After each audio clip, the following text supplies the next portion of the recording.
Salam Denaistalin and Demana Alachu and Jammer. Starting off with Unit 3, and also starting off just a new year at this time that I'm recording this. So excited about continuing on this journey. Let's dive right into it. Unit 3. Again, I'm going to skip these sentences here. You can just read that, follow the audio, and that explains it. It's pretty straightforward. You got some structure sentences. We're going to jump into pronouns. So starting off with just the straightforward pronouns in section 3.1. These are good to know. You have here ine, I, anta, anchi, singular, masculine, and feminine, anta, masculine, anchi, feminine.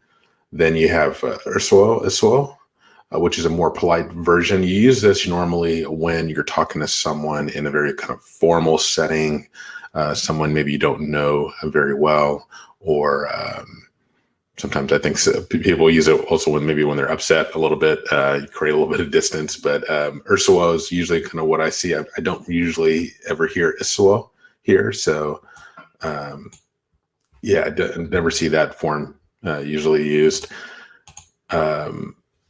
Iswa for he and she. I've never seen irsu or swa used much, so it's there. You might come across it. I never have. I never come across isacho, which is the more polite version, but it's there. I guess it's used. I haven't seen it. And then moving over to the plural, inya, we, inanta, you all, y'all, and inasu, they. Inasu. Never seen inursu, but must be out there. So those are just the straightforward pronouns. Then we get into what are also going to be very common suffix pronouns. These are suffixes, as you can see from the endings, that are attached to the end of words, of verbs and nouns, and they indicate either the number and the person. So whether it's first, second, or third person, and whether it's singular or plural. So these can be attached to verbs or nouns, and the difference is the verb suffix pronouns are going to indicate either an indirect or direct object, so who the action is being performed on. And there are suffix pronouns that are attached to nouns, which indicate who that thing belongs to. So just looking at the examples, Yistalin, let him give for me. That in ending is a first person singular for me. So, and because it's a verb suffix pronoun, that means we know it's a direct object. So Yistil is let him give, and that suffix indicates that who it's being given to, who's receiving that action, and it's me because it's first person singular. Yistan, same verb, but this ending is for the first person plural, so us, and so that, or we, and so because it's a verb suffix pronoun, that means it's going to be a direct object, so us. Then so those two are verb suffix pronouns. The third one is a noun suffix pronoun, sime, John, no. So the noun is sim, which is name, and then that a ending, sime, indicates, again, first person singular, which is I. And because it's a noun suffix pronoun indicating possession, that means it belongs to me. So it's my name. Sime, my name. Sime, John, no. My name is John. And remember that verb no from the previous unit 2. So it just explains again here what the difference is between the verb suffix and noun suffix pronouns. So it definitely behooves you to learn this. And these are the endings that you see. So these un or ing with the tildes, that's first person singular. Then ish for second person masculine and feminine. And again, the difference between consonants and vowels is just going to dictate how it's pronounced at the end there, whether it has that extra vowel sound or whether it just has the consonantal sound at the end. So study this chart and it'll tell you what all of these are suffix pronouns refer to. And so these are for verbs. So it's going to be slightly different for verbs and for nouns. And I think, actually, you know what? I think for nouns, I think we go there later in unit. Yeah, in note 4.1. So right now, these are just for verbs. So let's just study these for verbs. These are going to be the direct objects. So for verbs, and we'll come to noun suffix pronouns, what that looks like in the next unit. So, and then they give you a couple more examples here. Minalun, for example. What did they? Alu is a they said, and then with that N with the tilde in at the end, that's again, remember that first person singular after a vowel. So it's me to me. So what did they say to me? The next section, I didn't really spend a whole lot of time on myself when I was studying this, but it will make some sense of how words are kind of put together, and just shows how it's kind of like similar to what you see in French with what they call liaison, where you have pronunciation changes as you're speaking, you're going from one word to the next and how they kind of blend together. And for one example here, you have this word band, which is a combination of the preposition ba and the word and, which is one. And when you just combine these together, the kind of just drops off and it kind of gets smashed together as band. And you see that with other words. And that's what they're kind of walking you through, is how that looks when you combine two words together that end and start with vowels or different combinations of vowels and consonants. And then same thing here in note 3.4, you get these glides that you can also see as well, where as you pronounce two words, like in this example, falagu and acho. So you got the verb and then a suffix pronoun.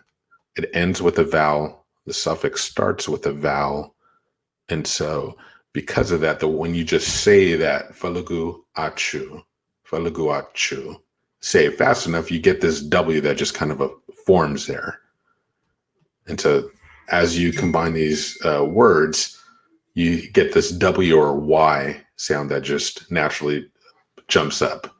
So to look at this last example, tefalagi and alish, when you say it fast enough, you'll notice that a Y sound kind of comes up. Tefalagi alish. And so you see that Y there. And as you just go from the stem to the suffix, you want to just make sure you incorporate that in your pronunciation. Next is the verb to be. This one's a good one to learn because you're going to see this a lot, and you're going to see the conjugation of this. Nung, I am, ne, nush, noo, noot, which is that plural form, second person. And then no, he is, or it can mean it is, and then not or nutch for third person singular feminine. And then for the plural side, none, nachu, nacho. Those are, again, study those. You'll see that a lot. Then we get to the plural. How do we distinguish between singular and plural nouns? So tamari is student and tamarioch is students. Astamari is teacher. Astamarioch is teachers. And you'll see kind of two kinds of suffixes that indicate plural. This och at the end is a pretty common one, but there's also another one that ends in at. And that kind of is a holdover from where in the plural there, the plural suffix in is at. So Beta Christianat is churches, or Negustat is kings. So you'll see that still kind of pull over, especially with words that have that is root, but you also see these words with the och ending. So one of the two of the others, you'll see that indicates the plural. So just kind of keep an eye out for that. And then another kind of vowel pronunciation kind of lesson there, which is when you go, we saw earlier how you get these glides between two words that end with a vowel and begin with a vowel. Here it's going from one word to the next where it ends with a consonant and then still begin, and the next word begins with a consonant. So in the first example, Lukno, you kind of add a little bit of kind of a pause there in between Lukno. And you'll see that sometimes it's pretty quick when people are speaking and you can barely catch it, but it kind of gives you a little bit of a break so that you can even just, your tongue can, pronounce the consonants. But Lukno, Kurb hotel yetala, hotel yetala. So you'll see that a little bit. You'll hear it too when people are speaking. With all that, that's pretty much brings us to the end. And then we get your pronunciation drills. Again, more just good practice for pronunciation. The substitution drills, same thing. You're just substituting the words. Then this new drill is introduced, the substitution correlation. This is where you're going to take the sentence on the left and then substitute the words here on the right. But not only do you substitute it, but you add another step where you reconjugate this verb. So here they have it conjugated properly for that example.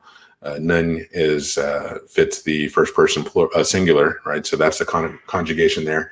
And as you plug in each individual one, you'll want to just conjugate it for that particular pronoun. So ene tamarinen is I am a student. And then when you plug in anta, then you'll say anta tamarina for that second person singular masculine, and then just on down the line for the rest of these pronouns. So you're practicing your conjugation and you're practicing your pronouns. So, and then I think to round it out is questions and answers. Again, that's in the audio too. Just read through that. I think that's more just to listen and hear how it's pronounced. And then that's pretty much the end of Unit 3. So leave any comments if you'd like in the video below, and hope it's going well for you. And we'll do this again in the next video. On to Unit 4. Thanks.